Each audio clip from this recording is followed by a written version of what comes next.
You know it's bad when Mike Trout, the guy who usually doesn't have much to say, comes out on Twitter and publicly says that a call made by Major League Baseball was quote-unquote so bad.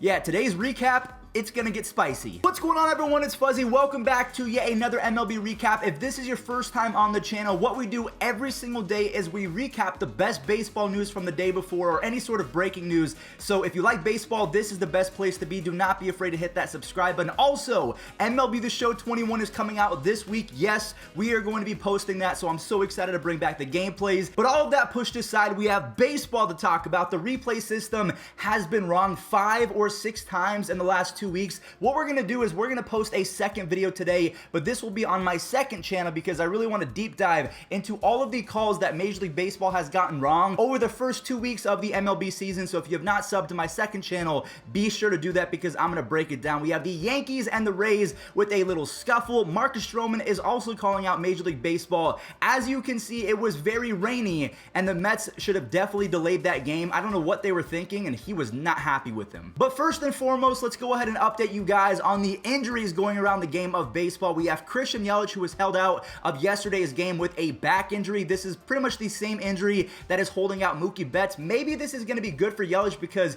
he's been all right to start the season, but ever since the beginning of 2020, he has not been the same guy. So maybe a day on the bench can actually clear his mind. We also have Archie Bradley going on the shelf. He is a member of the Phillies. He is their newest relief pitcher. We'll talk about that Phillies game in just a second because wow, it was crazy. But yeah, Archie Bradley is on the shelf with an oblique injury, and then Tyler O'Neill, he's going to be missing some time. Now, while we're on the subject of Tyler O'Neill, let's talk about his team, the Cardinals, because their starting pitcher yesterday, Daniel Ponce de Leon, I love saying his name, but usually I would like saying his name in a better context because he was shelled yesterday. He gave up 7 earned runs in the first inning and a third of yesterday's ball game. You have Avisail Garcia driving in 7 RBIs in his last 2 games. Travis Shaw had a 3-run home run as the Brewers offense has suddenly awoken over the last 72 hours. So let me know in the comment section down below. Between these 2 teams, the Cardinals and the Brewers, who do you think is going to be the division winner? I know it's a tough question because we're only 10 games into the season,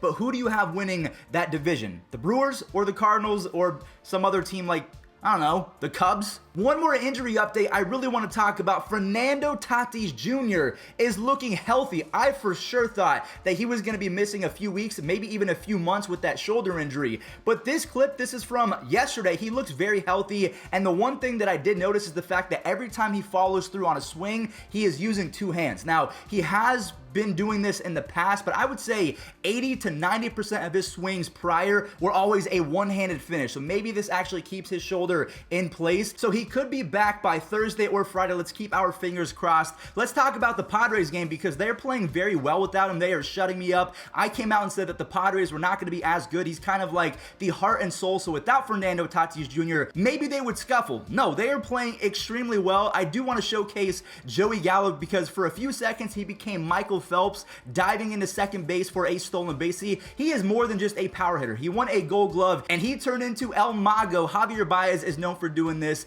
Unfortunately though, both Joey Gallo and Mike Foltynewicz were disappointed. Mike Foltynewicz was amazing yesterday, 7 innings, only gave up 1 earned run, but the Padres steal a 2-0 victory after Trent Grisham and Manny Machado homer. I want to show a different angle of the Manny Machado home run because he hits it. He knows that it's going to be a home run, but what is the umpire doing?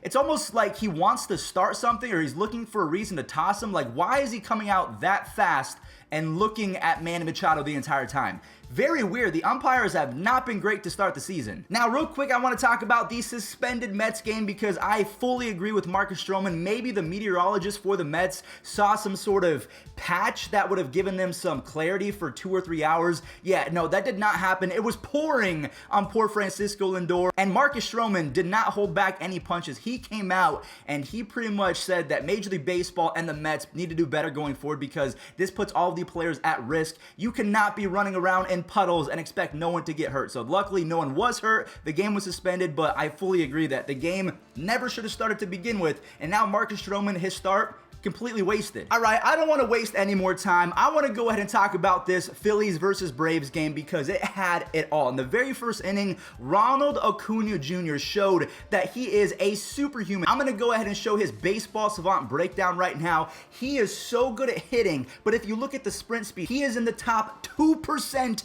in sprint speed, and we saw it on a 100.9 mile per hour ground ball to shortstop Didi Gregorius. Yeah, he kind of took his time with that, but I would say 10 times out of 10, the runner is going to be out, but Acuna ran at 31 feet per second sprint speed. That is absolutely insane. I'm going to throw up this tweet that I put out. The MLB average is 27 feet per second. This is not supposed to be a thing when talking about a superstar power hitter. They should not be going hand in hand. And then you factor in his elite defense. Ronald Acuna Jr. over the next 2 years can make an argument to be the best player in all of baseball over Juan Soto, over Mike Trout. It is definitely a possibility. Ozzie Albies, thank goodness he is starting to wake up. Now, he did end the game with 2 or 3 strikeouts, so this was kind of his lone highlight. He had an absolute bomb off Matt Moore. They were clowning on Matt Moore the entire game because once upon a time, he was ranked ahead of Bryce Harper and Mike Trout. Kind of feel bad for the guy. Now, the Phillies do answer back with home runs from Rhys Hoskins, Didi Gregorius, kind of made up for that.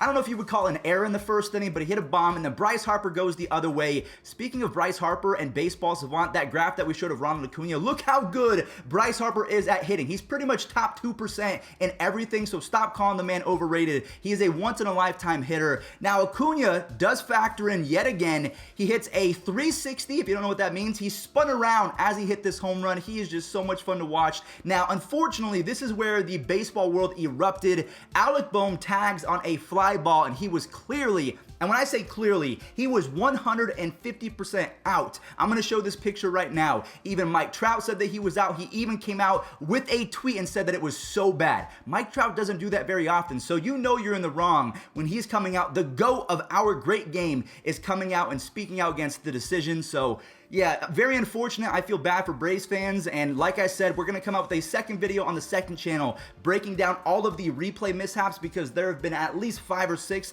point blank. It's right there for us all to see on our couch. How can they not get it right with their big monitors in New York when they're actually watching the replay? Just kind of a joke. The Giants offense, believe it or not, is second in home runs with 14. I was really surprised by this metric. I did not know that. They swept the Rockies as Anthony Descalfani has turned in 2 strong starts to begin 2021. In 11 innings, he's only given up 1 earned run and has 12 strikeouts. So a quick little round of applause for the Giants for the second consecutive season. They could shock some people. Cleveland is also tied in second place with 14 home runs. I was not expecting the Giants or Cleveland to be a very powerful team, but look at them go. Logan Allen, just like Anthony Descalfani, has now started 2 pretty good games. He went 5 innings, only allowed 1 earned run, had 5 strikeouts as the offense did just enough. I will say the Detroit Tigers defense is horrible. Nomar Mazara, in the span of about 15 seconds, made some of the worst throws I've ever seen from a right fielder. Honestly, Akil Baddoo, he might have to get every single start in the outfield because Mazara, he needs to be a DH. He can no longer play right field. He's horrible. And also, I do want to mention something good about the Tigers. Wilson Ramos is now up to 4 home runs.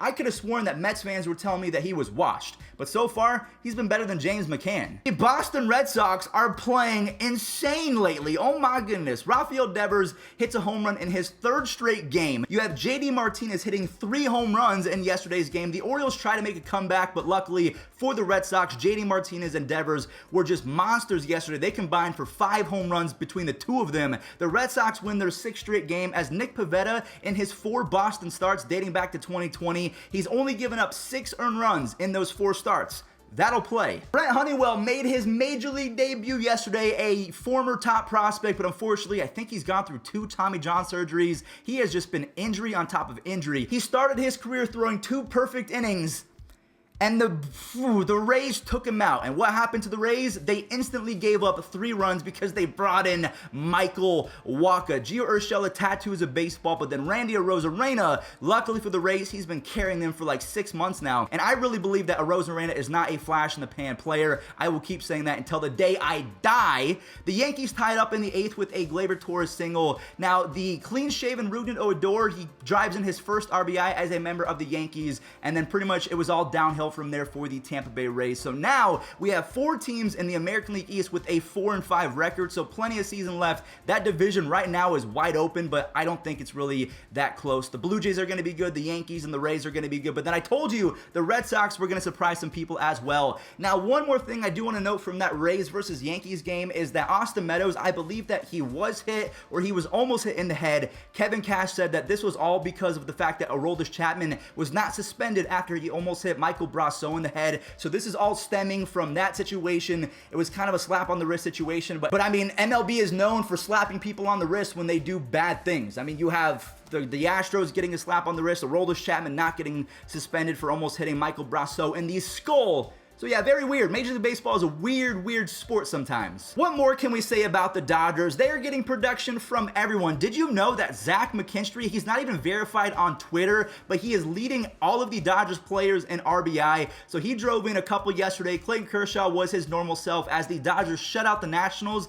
That is the Nationals' 3rd shutout to begin the season. So I don't know if we can judge them just yet because I want to see Schwarber, I want to see Josh Bell, but yeah, this is another one of those games where it's like, what's there to talk about? The Dodgers are just that good. Byron Buxton in his last 140 games has put up MVP caliber numbers and he is not stopping anytime soon, but unfortunately he went up against Taylor Trammell as he's heating up. I really miss Kyle Lewis. I would have loved to see Taylor Trammell and Kyle Lewis in the same outfield along with Mitch Haniger. Now luckily for the Mariners, the bullpen for the Twins is not very good as Kyle Sear gives the Mariners a very close W, but again, look out for Byron Buxton to be an absolute force of nature for the remainder of the year, but good for the Mariners. I'm telling you, once they get Jared Kelenic and Julio Rodriguez in that lineup, they're not going to be someone that you want to mess with. We have another blown save. This is coming from the Royals versus the White Sox. Andrew Benintendi, probably his best game as a member of the Royals. Carlos Santana ties it up against Liam Hendricks of all people, and then Garrett Crochet spikes this ball into the ground as the Royals take the lead and they take the W.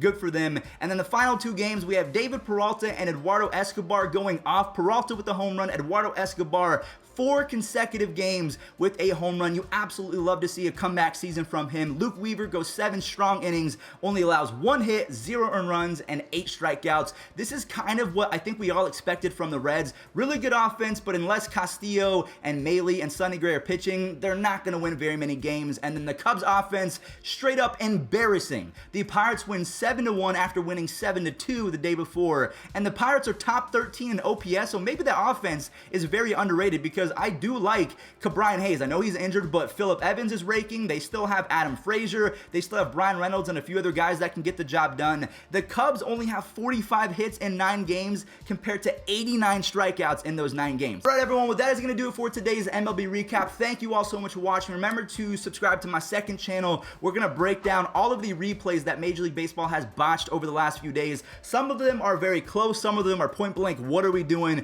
But thank you all so much for watching and enjoy this day in MLB history. Throws. Bond swings. High drive. There it goes. Number 660 headed for the cove. That one is wet. Barry Bonds has done it on a 3-1 pitch, and he launches one completely out of the yard into San Francisco Bay.